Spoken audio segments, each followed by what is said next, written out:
নমস্কার বন্ধুরা, আজ আমি তোমাদের সাথে শেয়ার করব কাঁচা আমের টক ঝাল মিষ্টি আচার। তো আমরা তো মোটামুটি সবাই আচার খেতে ভীষণ পছন্দ করি, রুটি পরোটা ভাত সব কিছুর সাথেই খেয়ে থাকি। তো আজকের এই আচারের রেসিপিটা যদি একবার বানিয়ে থাকো তাহলে কিন্তু পুরো বছর ধরে কিন্তু এটা খেতে পারবে, একদম নষ্ট হবে না। প্লাস্টিকের কন্টেনার হোক কিংবা কাঁচের কন্টেনার, যেটাতে ইচ্ছে রাখতে পারো।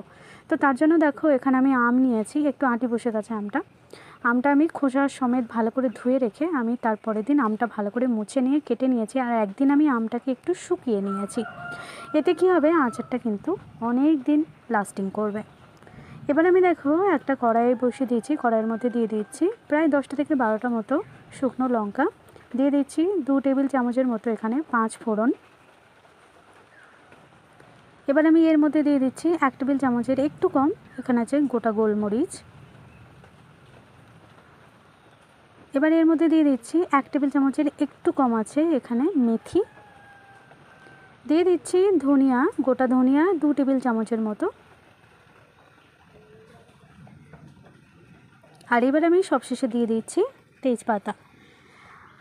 তো একটা কথা বলে রাখি, গরম মশলা ভেজে আগে থেকে আমার গুঁড়ো করা রয়েছে, তো সেই জন্য আমি কি করছি, আমি গরম মশলাটা এর সাথে অ্যাড করছি না, ওটা ভেজে গুঁড়ো করা আছে, ওটা পরেই মশলার সাথে 1 টেবিল চামচ মতো অ্যাড করে দেবো আমি। এবার আমি দেখো সব কিছু ভালো করে এরকম সুন্দর করে ভেজে নিয়েছি, এরকম একটা সুন্দর কালার চলে আসবে সেরকমভাবে ভেজে নিতে হবে। তারপরে এটাকে আমি মিক্সিতে একটা গুঁড়ো বানিয়ে নেব। এবার আমি কড়াই বসিয়ে কড়াইয়ের মধ্যে দিয়ে দিচ্ছি সরিষার তেল, পরিমাণ বুঝে দিয়ে দিয়েছি। এর মধ্যে দিয়ে দিচ্ছি 2 থেকে 3টে শুকনো লঙ্কা, আর দিয়ে দিচ্ছি তেজপাতা, আর দিয়ে দেবো আবারও 2 টেবিল চামচের মতো 5 ফোড়ন। তো আচার মানে কিন্তু 5 ফোড়নটা একটু বেশি লাগে, তো দেখো 2 টেবিল চামচের মতো 5 ফোড়ন আবারও আমি এখানে অ্যাড করে দিলাম। দিয়ে আমি এই ফোড়নটাকে একটু ভালো করে লালচে করে প্রথমে ভেজে নেব। তো ফোড়নটা ভাজা হয়ে গেছে, এবার আমি এর মধ্যে দিয়ে দেবো শুকনো করে রাখা আমগুলো। আমটা কিন্তু আমি এখানে খোসা সমেত রেখেছি, তোমরা যদি চাও আমটা কিন্তু খোসা ছাড়িয়ে দিতে পারো। তো নর্মালি খোসা সমেত সবাই বানায়। তো এবার আমি বেশ কিছুক্ষণ এটাকে একটু নাড়াচাড়া করে নিয়েছি, তারপর এর মধ্যে দিয়ে দিলাম এক টেবিল চামচ না, 1/2 টেবিল চামচের মতো লবণ। আচারে কিন্তু লবণটা একটু কম লাগে, তো লবণ খুব বেশি দেওয়া যাবে না, 1/2 টেবিল চামচের মতো লবণ দিয়ে দিলাম। আর এখানে প্রায় 2 কেজি মতো আম আছে, দিয়ে দিচ্ছি সামান্য একটুখানি হলুদের গুঁড়ো লবণটা দিয়ে একটু নাড়াচাড়া করে নিচ্ছি। তো হলুদের গুঁড়ো লবণটা দিয়ে নাড়াচাড়া করে নেওয়ার পর মোটামুটি বেশ কিছুক্ষণ এটাকে একটু নাড়াচাড়া করতে থাকবো আমি।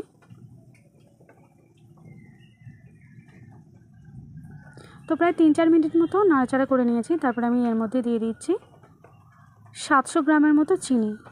একটা কথা বলে রাখি, এই যে আমটা আমি ইউজ করেছি এটা কিন্তু মানে টক কম, খুবই টকের পরিমাণ কম আছে, সেই জন্য চিনিটা একটু কম লেগেছে বন্ধুরা। তোমরা কিন্তু বুঝে শুনে পরিমাণ বুঝে চিনিটা দিয়ে দেবে। তো এবার আমি চিনির রসের মধ্যে আমটাকে বেশ কিছুক্ষণ ধরে ফোটাবো। আর দেখো এই যে মশলাটা তৈরি করেছিলাম, এর মধ্যে আমি ভাজা গরম মশলার গুঁড়োটা 1 টেবিল চামচ মিশিয়ে দিয়েছি। তারপরে এই ভাজা মশলাটি এর মধ্যে আমি প্রথমে হাফ পরিমাণে একটু দিয়ে দিলাম, মানে অল্প একটু পরিমাণ প্রথমে অ্যাড করে দিলাম, আর বাদবাকি মশলাটা কিন্তু আমি নামিয়ে নেওয়ার আগে ব্যবহার করব। তো মশলাটা দিয়ে ভালো করে নাড়াচাড়া করে নিচ্ছি। আর এই যে দেখো যে চিনির রসটা হয়েছে এটা কিন্তু একটু ঘন হয়ে আসবে, মানে চটচটের মতো হয়ে যাবে, সেরকম অবস্থায় আনতে হবে। তো তার জন্য বেশ কিছুক্ষণ রান্না করে নিতে হবে। আবারও দেখো বেশ কিছুক্ষণ রান্না করে নেওয়ার পর যখন একদম ঘন এসেছে লাস্টের দিকে, আবারও আমি কিন্তু যে মশলাটা বাদ বাকিটা ছিল সেটা অ্যাড করে দিয়েছি। তো এই অবস্থায় আরও কিন্তু 2 মিনিট রান্না করে নেব। তো আর কিন্তু আমি ঘন করব না, এটা হয়ে গেছে। এবার আমি সবশেষে এর মধ্যে দিয়ে দেবো লেবুর রস বা ভিনিগার। আমি 4 টেবিল চামচ ভিনিগার এর মধ্যে দিয়ে দিয়েছি, এতে আচারটা নষ্ট হয় না, অনেক দিন টেকসই থাকে। তো চলো ব্যাস তৈরি হয়ে গেল আজকের এই আচার। আর এটা কিন্তু ঠান্ডা করে নিয়ে আমি কিন্তু বয়মে ভরে রেখে দেবো। তো চলো আজ এই পর্যন্তই। রেসিপি ভালো লাগলে অবশ্যই চ্যানেলটাকে সাবস্ক্রাইব করে একটু পাশে থাকবে।